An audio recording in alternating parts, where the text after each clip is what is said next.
दोस्तों आज मैं आया हूँ दिल्ली में। दिल्ली में आज हम बहुत सारे इंश्योरेंस एडवाइज़र से मिले। हमने जाना कि इंश्योरेंस एडवाइज़र की सबसे बड़ी प्रॉब्लम क्या है। इंश्योरेंस एडवाइज़र को क्लाइंट नहीं मिल पा रहे हैं। ऐसे ही हमारे साथ आज एक ऐसे इंश्योरेंस एडवाइज़र जुड़े जिन्होंने हमें यूट्यूब पर देखकर हमें कॉल किया और वो हमारे साथ आए। आज हम उन इंश्योरेंस एडवाइज़र से जानेंगे कि उनके सामने सबसे बड़ी प्रॉब्लम क्या आती है इंश्योरेंस सेक्टर में। धर्मेंद्र आइए हमारे पास और हमारे दर्शक हैं। मैं बता दूं ये धर्मेंद्र हैं, ये दिल्ली में काम करते हैं, एलआईसी एडवाइज़र हैं और इनको लगभग 8 साल इंश्योरेंस में काम करते हुए हो चुका है।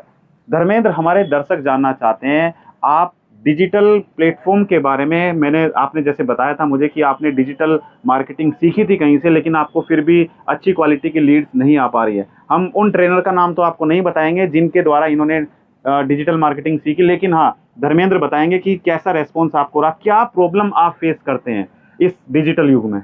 डिजिटल युग में सबसे बड़ी मुझे प्रॉब्लम ये आ रही है सर कि जैसा मैं फेसबुक पे अपना मार्केटिंग लगाता हूँ, बजटिंग मैंने लगा दिया, मान लो डेली के हिसाब से 250 रुपए के हिसाब से मैंने मान लो फॉर एग्जाम्पल 1500 रुपए मैंने एक हफ्ते का लगा दिया। ठीक है। तो मेरे पास इंक्वायरी तो बहुत सारी आती है। हाँ। लेकिन उस इंक्वायरी में लोग की इनकम बहुत लो होती है, पहला चीज है। दूसरा आउटसाइड के, जैसे मान लो मुझे क्लाइंट चाहिए दिल्ली एनसीआर का, बट मेरे पास कोई अप्रोच कर रहा है, कोई झारखंड का कर रहा है, कोई पंजाब का कर रहा है, कोई मुंबई का कर रहा है, कोई पुणे। मतलब ये सबसे बड़ी प्रॉब्लम आपके सामने आती है क्योंकि पैसे मेरे कंज्यूम हो रहे हैं। ठीक है, पहले हम इस प्रॉब्लम का जवाब लेते हैं। देखो दोस्तों, सबसे बड़ी क्या है ना कि आप अगर सही सीखोगे तो आप उसको इम्प्लीमेंट करके सही प्रैक्टिकली अगर आप करके सीखोगे तो आपको ये प्रॉब्लम नहीं आएगी। लेकिन अगर आप ऐसे किसी जगह से यूट्यूब पर देखकर चलाना सीखोगे एडवर्टाइजमेंट, तो आपको ये सब प्रॉब्लम आएगी।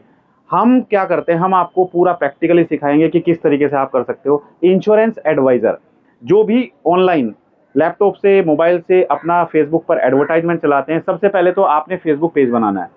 फेसबुक पेज आप में से किस किस का बना हुआ है कमेंट करके मुझे बताइए। फेसबुक पेज आपने बनाया, जब आपका फेसबुक पेज बन जाएगा फिर आपको यहाँ पर एड्स मैनेजर में जाके टारगेटिंग करनी है, एडवर्टाइजमेंट चलानी है। जो धर्मेंद्र ने बताया कि ये रहते दिल्ली में हैं और इनको इंक्वायरी आ रही है बेंगलोर की, इनको इंक्वायरी आ रही है चेन्नई की। अब ये क्या वहाँ पे जाके क्लाइंट से मिलेंगे? नहीं मिल सकते हैं ना। क्लाइंट कहता है आ जाओ भाई समझा दो पॉलिसी, लेकिन ये कैसे जाएंगे? ये नहीं जा पाएंगे। तो यही प्रॉब्लम आपके सामने भी आ सकती है। तो धर्मेंद्र, आप जो टारगेटिंग करते हैं, आपने लोकेशन टारगेट किया, बहुत अच्छी बात है। एक्सक्लूड करते हो आप लोकेशन?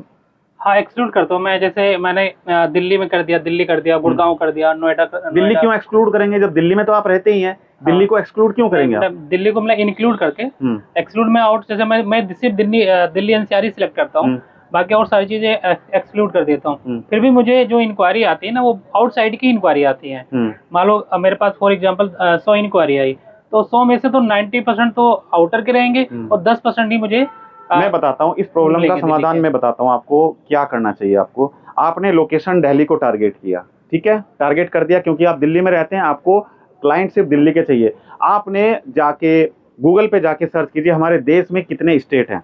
हमने पूरे स्टेट ढूंढ लिए, जितने भी 26, 27, 28 स्टेट हैं, सभी स्टेट को आपने एक्सक्लूड कर देना है। सभी स्टेट को आपने एक्सक्लूड कर देना है। जब आप सभी स्टेट को एक्सक्लूड कर दोगे दिल्ली को छोड़ के, तो आपके पास बाहर की इंक्वायरी नहीं आएगी। ऐसा करते हो आप? हाँ, करता हूँ, लेकिन फिर भी सर इंक्वायरी उसमें आती है बाहर की। और मुझे जो जिस ट्रेनर से हमने सीखा था वो कह रहे थे कि भैया आप लगातार जब कंटिन्यू आप ऐड डालते रहोगे तब आपकी इंक्वायरी क्रॉप दिल्ली एनसीआर के नहीं, तो आपने ऐसा नहीं किया होगा। आप ध्यान करना, आप देखना, आपने ऐसा नहीं किया होगा। आपने कुछ लोकेशन टारगेट की, एक्सक्लूड की होंगी, आपने पूरा एक्सक्लूड नहीं किया। आप जाके गूगल पे सर्च कीजिए कितने स्टेट हैं और उन सभी स्टेट्स को आप एक्सक्लूड करिए, फिर आपके सामने ये प्रॉब्लम नहीं आएगी। और जहाँ तक दूसरी इंक्वायरी जो इनकी थी, जो उसका सवाल है कि सर हमारे पास जो लीड्स आती हैं वो लो कैटेगरी की लीड्स आती हैं, मतलब जिनकी लो इनकम है उनकी लीड्स आती हैं। तो भाई आप जब वहाँ पे अपना डेमोग्राफिक्स वो करते हो तो वहाँ पर एक ऑप्शन होता है इनकम ग्रुप, या फिर आप क्या कर सकते हो, आप ऐसे लोगों को टारगेट कर सकते हो जो वेल क्वालिफाइड हैं, जो एमबीए पास आउट हैं, जो एमसीए हैं, जो एमएनसी कंपनी में काम करते हैं, उनको आपने टारगेट करने की उसमें नैरो डाउन किया आपने। ये चीज मैंने नहीं सीखा था। नहीं सीखा ना। ये चीज मैं वही कहता हूँ, आधी अधूरी जानकारी लेके अगर आप एडवर्टाइजमेंट चलाओगे तो आप भाई इतना पैसा खर्च कर दोगे कि उससे कम पैसे में तो आप कोर्स सीख लोगे, और आप एडवर्टाइजमेंट में इतना पैसा खर्च कर रहे हो। तो हमें जरूरत क्या है दोस्तों, हमें जरूरत है सही तरीके से हमें टारगेटिंग करने की, ना तो हमें नैरो ऑडियंस करना पता है कि नैरो ऑडियंस कैसे करते हैं। रीटारगेटिंग पता है आपको? रीटारगेटिंग, नहीं पता। रीटारगेटिंग क्या होती है? रीटारगेटिंग का मतलब होता है, मैं आपको बताता हूं। मान के चलते हैं एक क्लाइंट मेरे पास आया, उसने बोला कि भाई मुझे इंश्योरेंस पॉलिसी बताइए। मैंने उसको इंश्योरेंस पॉलिसी बता दी, लेकिन आज मुझे इंश्योरेंस, मैंने उसको बता दिया, लेकिन उसको आज इंश्योरेंस नहीं चाहिए क्योंकि उसके घर में बच्चा 6 महीने के बाद आने वाला है, लेकिन वो अभी से प्लानिंग कर रहा है।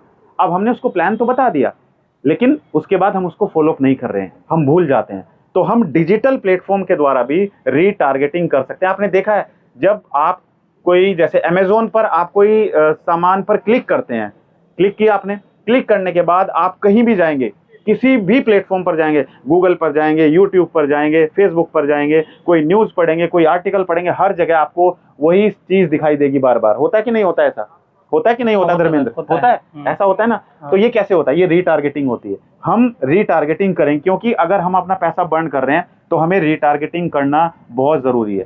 जितना पैसा हम फ्रेश लीड में इन्वेस्ट कर रहे हैं, उससे आधे से आधे पैसे में हम रीटारगेटिंग करके ज्यादा क्वालिटी लीड जनरेट कर सकते हैं। लेकिन इंश्योरेंस एडवाइजर को ये सब नहीं पता है। ये नहीं, आधी अधूरी जानकारी लेके भाई मैं कहता हूं मत सीखो। आप कहते हो ना यूट्यूब पे सर वीडियो है, यूट्यूब पे वीडियो देख के मैं सीख लूंगा, आधी अधूरी जानकारी से आप वीडियो मत सीखो। हाँ, क्योंकि मैंने भी देखा कि YouTube पे जो मेन कंटेंट है वो मेन कंटेंट आपको कभी नहीं मिलेगा YouTube पे। क्योंकि कोई भी आप कोर्स जो होता है, उस कोर्स में क्या होता है कि आपको A to Z आपको सारी चीज सिखाया जाता है कि आप कैसे आपको टारगेटिंग करना है, कैसे आपको फेसबुक में चलाना है, पेज बनाना है। तो मेरे हिसाब से जब तक आप पूरा एक कंटेंट के हिसाब से पूरा स्टेप बाय स्टेप नाम नहीं सीखेंगे ना, तो जो मैं गलती किया है वही गलती अगर आप भी कर रहे हैं तो फिर आपको भी साथ भी यही प्रॉब्लम है, पैसा आपका कंज्यूम होता जाएगा, लेकिन आपका जो लीड है वो लीड आपको सही से नहीं मिलेगी। दोस्तों, मैं आपको ये विश्वास के साथ कह सकता हूँ, सोशल मीडिया में इतनी ताकत है कि सोशल मीडिया आपको रातों रात स्टार भी बना सकती है। लेकिन एक दिन में कुछ नहीं होने वाला। आप सोचोगे कि आज वीडियो डालूं और आज ही मैं वो हो जाऊं, ऐसा कुछ नहीं होने वाला है। आपको पेशेंस रखना पड़ेगा। आप देखो, आप अगर इंश्योरेंस में काम करते हैं तो आप इंश्योरेंस के बारे में वीडियो डालो, इंश्योरेंस के बारे में लोगों की प्रॉब्लम क्या है समझो, आप उनको अपनी जगह रख के देखो कि अगर आप उनकी जगह होते, आपके सामने प्रॉब्लम होती तो आप उसको कैसे करते। अभी मैं दिल्ली से ट्रांसफर होकर मुंबई चला गया, मेरी पॉलिसी दिल्ली में है, राइट, मुझे सर्विस कहाँ से लेनी पड़ेगी? दिल्ली से, लेकिन मैं तो मुंबई में चला गया। तो हमें इसके बारे में वीडियो बनानी है कि हम अपनी पॉलिसी को कैसे ट्रांसफर करें, पॉलिसी रिवाइव करानी है, उसके बारे में वीडियो बनानी है। तो ये सब हमें करना पड़ेगा। जब आप ऐसी वीडियो बनाओगे तो लोग अपने आप आपसे जुड़ते चले जाएंगे और आपकी ऑडियंस बढ़ती चली जाएगी। फिर आप उनको कुछ भी प्रोडक्ट बेचो, वो आपका तुरंत प्रोडक्ट खरीदेंगे। तो धर्मेंद्र, आज हमने समझा, हमारी ऑडियंस ने समझा जो भी प्रॉब्लम्स थी, आप भी इसको इम्प्लीमेंट करना और जरूर इसमें आप देखिए बहुत आपको बेनिफिट मिलेगा। लीड्स आपको मिलेंगी, क्वालिटी लीड्स मिलेगी। नैरो ऑडियंस करना जरूर सीखिए। अगर आप नैरो ऑडियंस करेंगे तो आपको अच्छा रेस्पॉन्स वहां से आएगा, आपको ये थर्ड क्लास लीड्स हैं वो नहीं आएंगे। ओके। तो दोस्तों, वीडियो कैसा लगा मुझे कमेंट करके जरूर बताइए। और अगर आप चाहते हैं कि हम आपको डिजिटल मार्केटिंग सिखाएं तो आपके लिए गुड न्यूज़ है, हमने आप लोगों के लिए डिजिटल मार्केटिंग कोर्स लॉन्च किया है, जिसको आप गूगल प्ले स्टोर पर जाकर हमारी एप्लीकेशन अमित त्यागी को इंस्टॉल कर सकते हैं और वहां पर जाकर आप डिजिटल मार्केटिंग सीख सकते हैं, जहां पर हम आपको गूगल, यूट्यूब और फेसबुक से लीड जनरेट करना सिखाएंगे। इस वीडियो में इतना ही। अगर आपकी कोई प्रॉब्लम है, आप क्लाइंट नहीं ढूंढ पा रहे हैं, जो भी प्रॉब्लम आप इंश्योरेंस में फेस कर रहे हैं, आप कमेंट करके मुझे बताइए, हम इसके बारे में जरूर आपके लिए वीडियो बनाएंगे। आज की इस वीडियो में इतना ही। मिलते हैं अपनी अगली एक और दिलचस्प वीडियो में। आप सभी का बहुत बहुत धन्यवाद। Thank you so much. जय हिंद, जय भारत, वंदे मातरम।